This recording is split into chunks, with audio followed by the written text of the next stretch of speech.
একটা ধর্ষিতা মেয়ের সাথে তুমি আমার বিয়ে দিতে চাইছো বাবা? এই বিয়ে আমি কখনোই করতে পারবো না। বিয়ে বাড়িতে বরের কবুল বলার ঠিক আগ মুহূর্তে এমন কথা শুনে সবাই চমকে যায়। কথাটা শোনা মাত্রই রফিক আহমেদ তার বড় ছেলের গালে ঠাস করে একটা চড় মেরে দেন। ইতিমধ্যে অনেকে কানাঘুষা করা শুরু করে দিয়েছে। একজন মহিলা তো বলে উঠল, এই মেয়েকে তো সবাই ভালোই জানতাম, আহারে বেচারির সাথে এমন কাজটা কে করেছে? আমরা তো এসব ব্যাপারে কিছুই শুনলাম না।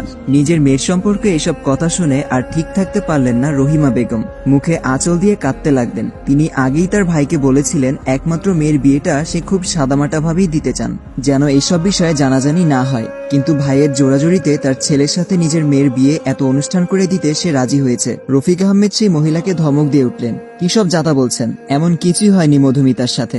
রায়হান বলল, খামাখা ওনাকে চুপ করিয়ে কি লাভ বাবা, উনি তো ঠিকই বলেছেন, তোমরাই তো এত বড় বিষয়টাকে ধামাচাপা দিতে চাইছো। রহিমা বেগম বললেন, বাবা রায়হান চুপ থাক বাবা, আমি তোর ফুফু, তোর পায়ে পড়ি, এসব মিথ্যা অপবাদ আমার মেয়ের নামে তুই দিস না। রায়হান বলল, মিথ্যে কেন বলছো ফুপি?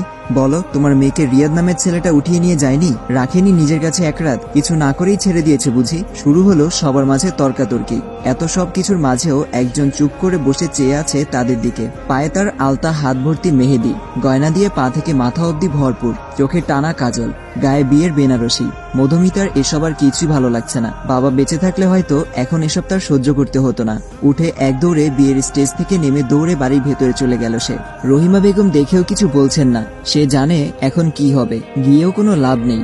রফিক ইতিমধ্যেই বিয়ে বাড়ি থেকে সবার কাছে মাফ চেয়ে তাদের চলে যেতে বলেছেন, আর রায়হানকে ঘাড় ধাক্কা দিয়ে বের করে বলেছে চোখের সামনে থেকে চলে যেতে। তবে পাড়ার আন্টিরা যেতে অনিচ্ছুক, তাদের তো এখনো কাটা গায়ে নুনের চিটা দেওয়া বাকি। মধুমিতার রুমের দরজা লাগিয়ে সেখানেই বসে কাঁদতে লাগলো আর জীবনের হিসেব কষতে লাগলো।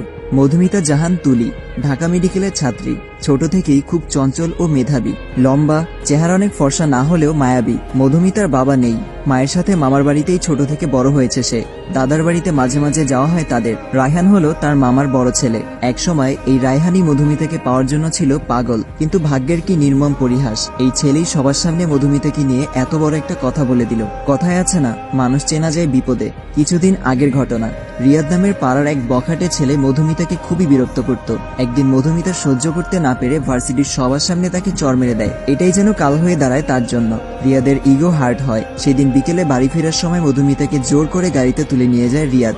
এক হোটেলে অজ্ঞান করে নিয়ে যায় ওকে খারাপ কিছু করতে। তবে হয়তো সৃষ্টিকর্তার সহায় ছিল মেয়েটার। ওই দিনই সেই হোটেলের ড্রাগস খুঁজতে একদল পুলিশ আসায় সবাইকে ধরে নিয়ে যায়। মধুমিতাকে অতিরিক্ত ডোজ দেওয়ার ফলে তার জ্ঞান ফিরতে সকাল হয়ে যায়। এদিকে রহিমা বেগম মেয়েকে না পেয়ে যেন পাগল প্রায়। মধুমিতাকে বাসায় এনে রফিক ঠিক করে পাড়ায় এসব কিডন্যাপিং এর বিষয় ছড়ানোর আগেই তাড়াতাড়ি নিজের ছেলের সাথে বিয়ে দিয়ে দিব মধুমিতার। তবে রায়হানের মধুমিতার সতীত্ব নিয়ে সন্দেহ এখন, আর তাই সে মধুমিতাকে বিয়ে করতে চায় না। তবে মধুমিতা অনেকবার তাকে রিজেক্ট করেছে, সেই প্রতিশোধ নেওয়াটা এখনো বাকি। তাই বিয়ে বাড়িতে এত কাহিনী করলো সে। দেখলে গো নন্দিনী, বিয়ে বাড়িতে সবার সামনে কি কাণ্ডটাই না হলো। এখন হয়তো তোমার মেয়েকে আর কেউ বিয়ে করবে না। হালিম বানানোর জন্য মাংসগুলো কেটে কেটে টুকরো করছিল রহিমা।